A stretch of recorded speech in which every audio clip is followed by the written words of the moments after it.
Sabi ni Davao City Mayor Sebastian Duterte, pinag-iinitan ng administrasyon ni Pangulong Bongbong Marcos ang kanyang pamilya.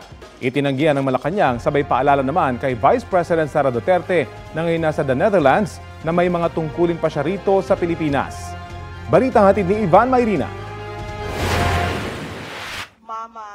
Hanggang April 30 pa ang bisa ng Travel Authority na ibinigay kay Vice President Sara Duterte ng Office of the President.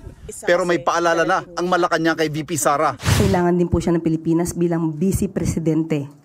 Siya po dapat ay nagtatrabaho hindi lang para sa kanyang ama, although na acceptable po at maiintindihan po natin sa ngayon ang kanyang nararamdaman. Pero tandaan niyo po niya, sinasabi niya po, milyon na Pilipino ang bumoto sa kanya. At kailangan din po niyang pagsilbihan ito. Sinabi ito ng Malacanang nang tanungin tungkol sa lumutang ng mga bagong pangalan nang umunoy nakatanggap ng confidential funds ng OVP at kung may gagawing hakbang ang Malacanang para pasagutin ang bise tungkol sa mga ito. Si Jay Camote, si Miggy Mango, saka yung Dodong Gang, saka si Xiaomi 8. Talagang mga peking tao pa rin yung ginagamit ko na hanggang ngayon. Kung ito man po ay na-discovery po, siguro po mas paigtingin pa po talaga ang pag-iimbestiga patungkol po dito. Bakit po? Kasi karapatan po ng taong bayan malaman kung saan po talaga ginagasta ang pera, no, ang pondo ng bayan. Sinusubukan namin kunin ang tugon ng Vice Presidente tungkol sa pahayag ng Malacanang. Tungkol naman sa mga bagong pangalang lumutang kaugnay ng confidential funds.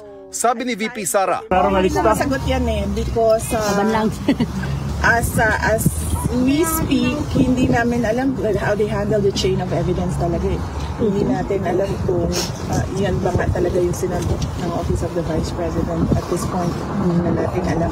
Sa isang talakayan na ni-live stream sa social media, sinabi ng nakababatang kapatid ng bise na si Davao City Mayor Baste Duterte na pinag-iinitan sila ng Administrasyon Marcos. Lisod yun kaayo sa. Lisod kayo sa nga sitwasyon nga kanang gina-single out mo sa ka presidente.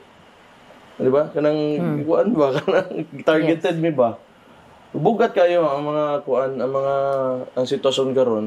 Kung tungkol sa pag-aresto raw ang tinutukoy ni Mayor Baste, ayon sa palasyo, wala raw silang magagawa rito dahil ang dating Pangulo pa lang ang may warrant mula sa ICC. Magyang kakulangan ng investigasyon at hindi pagsasampa ng mga kaso kaugnay ng mga umano'y libu-libong extrajudicial killing na nagtulak sa ICC para ipagpatuloy ang kanilang investigasyon. Bunga rin daw ng kawalan ng aksyon ng nakarang administrasyon. Walang sinisingle out dito. Ang nangyari dito, yung mga kasong dito na tungkol sa crimes against humanity, kagagawan din po ng kanyang ama na ibinibintang sa kanila. Patuloy na naninindigan ng palasyo na hindi nasaklaw ng kapangyarihan ng ICC ang Pilipinas mula nang kumalas ito noong 2019. Pero kinikilala naman ang jurisdiction nito sa mga kaso bago ang pagkalas. Hindi pa rin napag-uusapan ang muling pagsapi sa ICC. Ivan Mayrina nagbabalita para sa GMA Integrated News.